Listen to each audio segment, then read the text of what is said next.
Hi, everyone. My name is Kristin Robertson. I'm a relative newcomer to FUMC, so hello.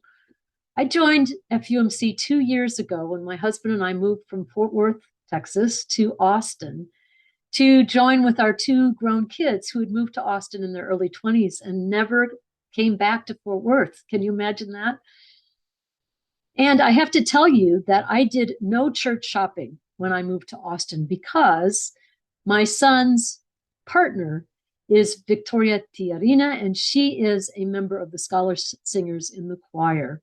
So I had visited FUMC several times before we even moved here, and I knew that this was my spiritual home in Austin.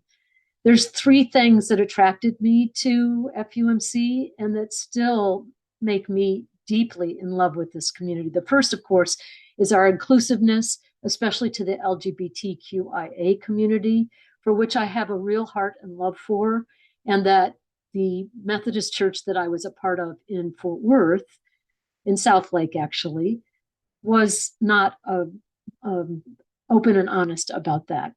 Secondly, of course, is our incredible social justice. Thank you, Pastor Kathy. That means so much to me. And lastly is our progressive theology. And even a dissident daughter such as myself can feel comfortable here within the container of a fairly strict Christianity, but with lots of ways to be yourself here. So I continue to really, really love those three things about this church. And of course, all the people, all of you make up this incredible, beloved community.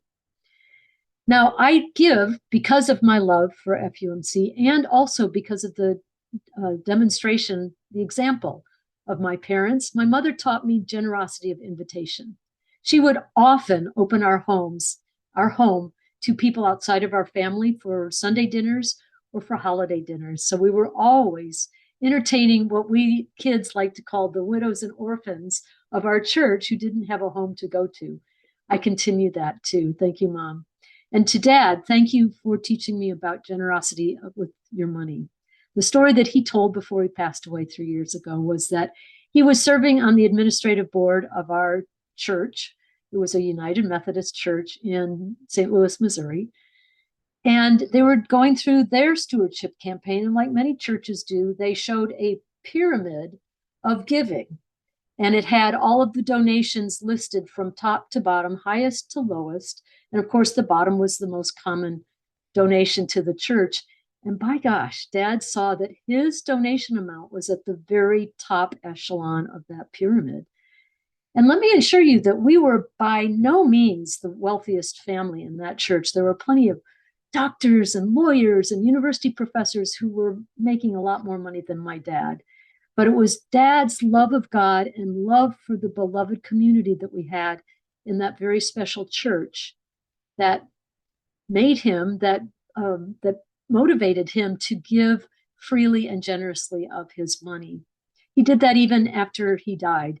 He instructed me, as executor of his estate, to write the first check after he passed away to his church.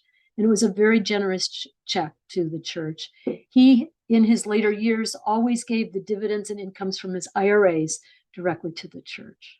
So thank you, Dad, for that incredible example, growing up with the generosity of your heart. And I saw also that his generosity was returned to him, not only in the form of money, but in the form of the love that he got from all of our friends in St. Louis who are still John fans, my father, John. And I continue in his footsteps of being very generous to the church. I give generously, and this year is especially generous year for me because I am volunteering and donating my services as an entrepreneurial operating system implementer to the business operations of our church. This system is a methodology based on the book that's on my right shoulder. And it is something that I started out thinking was only for small and mid-sized businesses. But then I learned that many other churches are adopting this methodology to run their business of the church as a business and be really good stewards of the money that you give. So it's my pleasure to work with the leadership team of our staff and clergy people here at this church to make sure that we're running like a top. behind the scenes. So I encourage you to also be generous. My husband and I believe that our wealth, we're comfortable. Let's put it that way. We're not mega millionaires. We're very comfortable, and we believe that this is a blessing from God.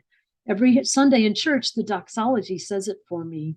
Praise God from whom all blessings flow. And we believe that that is a form of energy, that God has given us blessings in the form of financial security, and that we must continue that cycle by giving away money every year. My husband and I give probably more than 20% of our income every year, not only to the church, but to the other causes that are near and dear to our hearts. But our first and biggest donation is always to the church.